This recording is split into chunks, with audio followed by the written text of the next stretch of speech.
Hey y'all. Okay, so we're gonna do a house hunt today. This house was 280, 4 bedroom, 2 bathroom, located in Douglasville. First things first, this neighborhood super quiet, about 45 minutes out from the city if you're unfamiliar with Douglasville.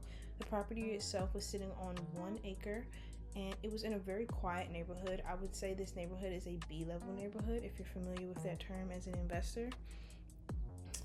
Yes, I did like this home a lot.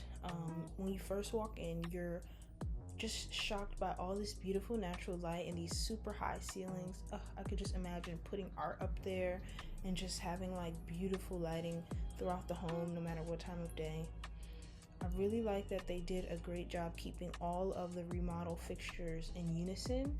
So when you go through the house, it doesn't feel like one bathroom is nicer than the other. All of them have this same matte black finishes. Even like the little things like the doorknob on the doors, the trimming around the windows. The house is still in its process of finishing the remodel. While we were there were two electricians there fixing the electrical in the walls in terms of the temperature, like the thermostat.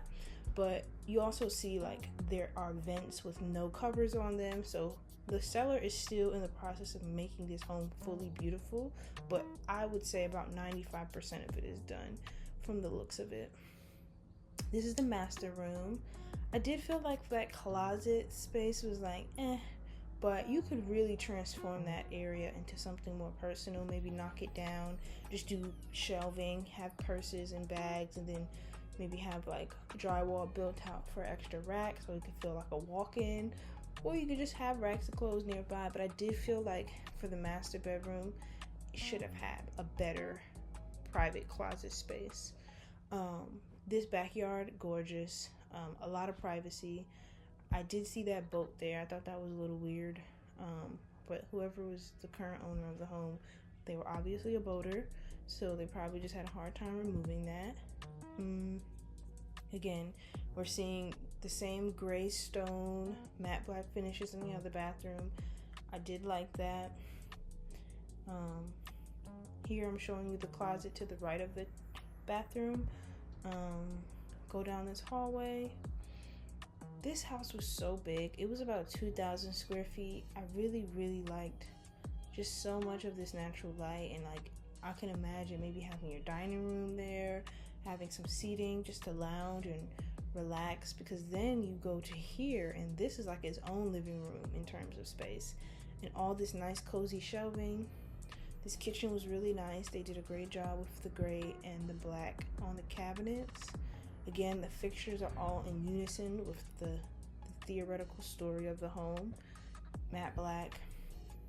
You see that light flickering in that other living room is because the electrician was testing it. This is the attic, fully finished. This could be storage space. This could be like a playroom. This could be an office. This could be a guest bedroom. Definitely a lot of potential up here. And it didn't feel creepy. A lot of times attics feel creepy. Going back downstairs from the attic, just giving you a full pan of the kitchen. Again, this is a lovely home. They want $280 for it. I do feel like they are asking within their worth, because how big the house is and because of the repairs that's already been done on it cosmetically. I think my only strife with this house is that it's about 45 minutes out from the city, and I don't know if I would want to commit to living that far out in the city right now, because I am looking for something that I could turn into a investment later, like a rental, because I'm using an FHA loan. FHA loan requires that I put 3.5% down of the purchase price, but I also need to be comfortable living in the house as the primary resident for a year. And if my goal is to have a income producing property by the World Cup, which is more than a year away at this current moment, I need to be sure that whatever I buy can be used as a short-term rental arbitrage or things of that sort when that time comes, when the year passes. So this next house we're looking at is in East Point, which is closer to Atlanta, but this house is really close to Donnelly Highway. I'm not sure which you guys are located, but in Georgia, Donnelly Highway has a history of being a more rougher neighborhood, a more C-level, D-level neighborhood, and although this house has so much charm because it has all these beautiful windows, this gorgeous real wood floor, these huge fireplaces that go up to the ceiling, it's still an old home. And I could tell just from my experience that whoever owned this home did the repairs themselves or paid a really shoddy contractor, because everything just felt so DIY, so like as if they measured once and cut before they even measured, you know, like you got water damage apparent above the fireplace. And I even got on the fireplace and touched the ceiling to make sure that it wasn't an active leak and make sure that it wasn't actively soft. It was hard, but from that discoloration, that means that it was wet at one point and then it dried. Plus, currently right now, it's cold. It's wintertime in Georgia. So who knows if that is a hole in the roof or a pinhole in the plumbing or just overall, it's just bad vibes, because with water comes mold. And what I couldn't show on camera in this house is that it had a basement, but the basement had experienced flooding according to the seller, and it needed to be redone. So whoever's buying this house, not only are they walking into potential water damage on the ceiling of the home, but they are definitely running into damage on the floor of the home in the finished basement. But a huge fan of this natural light aspect it had with the sunroof effect, all of the walls having windows. I really enjoyed just walking around this home. It was super cold though. This house having all these windows, you would need to have the heat pumping. And you got to think about that. That's an expense, you know. That's a utility bill that's going to be extremely high in the winter. And if you're treating this like a rental, are you going to leave it up to your tenants to take care of that bill? It depends what type of tenants.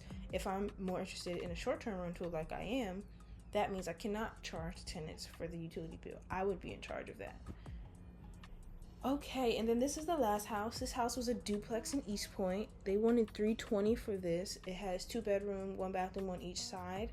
I am a fan of a duplex because it allows you to surveil the house while you have a tenant, but also have somewhere to live if you need it. And I'm using an FHA loan, so like I said, it would be nice to have somewhere I could just kill 2 birds with 1 stone and live in it for the year that I am designated to, and also have a tenant right away. I'm doing a full 360 walk around the house because I'm looking for things that show settlement and foundational issues, especially in a house this old. This duplex was built in 1957. So the likelihood of cracks and foundational issues could be very possible. But from walking around the house, I did not visibly see any. Now, of course, I'm not a structural engineer. So if I was to buy the home, when I get to the inspection period, I, of course, would make sure to hire a team that specializes in foundational leveling and all that stuff to give me a true understanding of the home's condition. But just showing you one side of the duplex, very clean bones. You could tell they use plaster on the walls. The flooring could be better because the bathroom flooring does not match with the remaining of the house. You see that these light fixtures are old. I did like that they have a space available for washer and dryer on both sides of the duplex, but I was not a fan of how they constructed this bathroom. You can clearly see the screws in the wall that should be covered by drywall.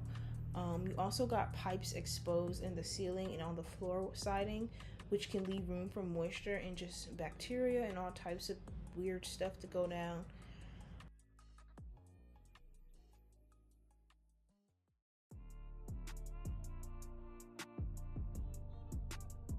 Enjoy this video of us going to a public opening of an art gallery, and by us I'm talking about me and my friend Arvind.